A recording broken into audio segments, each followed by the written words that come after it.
बिस्मिल्लाहिर्रहमानिर्रहीम। 1 किलो हमने चिकन लिया है, इसको हमने तिक्का कट में काट लिया है। लेग पीस हमने पूरा रहने दिया है। कोई भी आप ले सकते हैं, बोनलेस भी ले सकते हैं, थाई का भी ले सकते हैं और सीने का भी ले सकते हैं, जो आपको पसंद हो ले सकते हैं। तो इसमें तकरीबन 50-60 ग्राम दही है। इसमें हम जो है वो अपने मसाले शामिल करेंगे। ये 2 चम्मच पिसा हुआ लहसुन और 1 चम्मच पिसा हुआ अदरक है। तकरीबन 2 चम्मच नींबू का रस, 1 चम्मच भर के हमने इसमें बेसन शामिल करना है। 1 चम्मच नमक शामिल करेंगे, या अपने टेस्ट के मुताबिक भी शामिल कर सकते हैं। 2 चम्मच पिसी हुई सुरख मिर्च, 1/4 चम्मच हल्दी, आधा चम्मच पिसा हुआ गरम मसाला,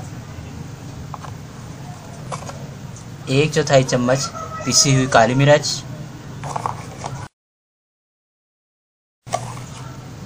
आधा चम्मच पिसा हुआ धनिया, 1/4 चम्मच अजवाइन शामिल करेंगे। अब इसको अच्छे तरीके से मिक्स करेंगे। ये देखें, ये मिक्स हो चुका है अच्छे तरीके से। अपनी मर्ज़ी के मुताबिक आप मसाले कम ज़्यादा कर सकते हैं। तो अब ये इसमें शामिल कर देंगे।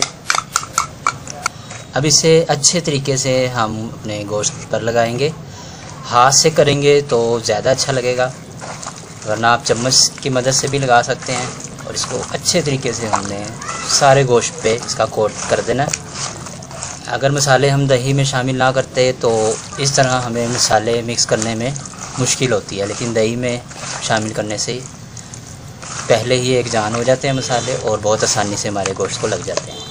कुछ लोग घी या कुकिंग ऑयल वगैरह इसी टाइम पे शामिल कर देते हैं, लेकिन इस वक्त अगर हमने घी या कुकिंग ऑयल शामिल किया तो उससे हमारे तिक्के बहुत जल्दी जलना शुरू हो जाते हैं। तो हम घी वगैरह इसमें अभी शामिल नहीं करेंगे। और मसाला हमारा लग चुका है, तो इसे अब हम कम से कम 4 से 5 घंटे के लिए रख देंगे, उसके बाद पकाएंगे। रेस्टोरेंट वगैरह में कम से कम 10 से 12 घंटे के लिए रखा जाता है। तो अगर आप भी 10-12 घंटे के लिए इसको रखेंगे तो इसका बहुत ही अच्छा टेस्ट आएगा, लेकिन कम से कम आप 4 से 5 घंटे के लिए इसको ज़रूर रखें। हमें करीब 5 घंटे हुए हैं और अब हम इस तरह की सीखें लेंगे, या जो भी आपके पास हो वो आप ले सकते हैं, और उसमें अपने गोश्त को है वो परोलेंगे। जिस तरह भी आपको आसानी लगती है आप अपना गोश्त लगा लें। और कोयले भी हमारे जल चुके हैं, तो अब हम इस पर अपने तिक्के रखेंगे। कोयले और तिक्के के दरमियान कम से कम 1.5 से 2 इंच का फासला रखें, वरना वो जलना शुरू हो जाते हैं। अब 2 मिनट के बाद हम इसकी साइड जो है वो बदलेंगे, जब तक इसका दूसरी साइड का रंग बदल जाए। और 2 मिनट हमें हो चुके हैं, इसने दूसरी साइड ने अपना रंग बदल लिया है, तो हम इसको उल्टा देंगे और ये साइड भी मज़ीद 2 मिनट पकाएंगे। और हर 2 मिनट के बाद हम साइड चेंज करेंगे। तकरीबन 5 मिनट हमें हुए हैं, हमारे तिक्के जो है तकरीबन तैयार होने वाले हैं। अब इस मौके पर हम थोड़ा सा घी या कुकिंग ऑयल चम्मच की मदद से या ब्रश की मदद से इसकी दोनों साइडों पर लगा देंगे, और मज़ीद जो है वो हम इसको 1 से 2 मिनट तक पकाएंगे। ब्रेस्ट पीस जो है वो आपका 5-6 मिनट में तैयार हो जाता है, जबकि थाई वगैरह के पीस हों तो वो आपके 10 मिनट तक भी ले सकते हैं। तो इससे ज़्यादा की ज़रूरत इंशाल्लाह आपको नहीं पड़ेगी। तो घी लगाने के बाद बस ज़्यादा नहीं हमने इसको पकाना, बस 1 से 2 मिनट तक। तो घी लगाने के बाद हमने मज़ीद 2 मिनट इसको पकाया और ये हमारे अच्छे तरीके से तैयार हो चुके हैं। तो अब हम इसको उतार लेते हैं।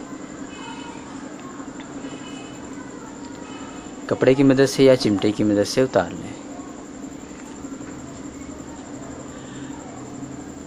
और लीजिए जनाब, हमारे मज़ेदार, रेस्टोरेंट से भी ज़्यादा मज़ेदार तिक्के तैयार हो चुके हैं। आप इसे ज़रूर बनाएं, इंशाल्लाह आपको बहुत पसंद आएंगे। वीडियो पसंद आए तो लाइक करें, शेयर करें और दुआओं में याद रखिएगा। अल्लाह हाफिज़।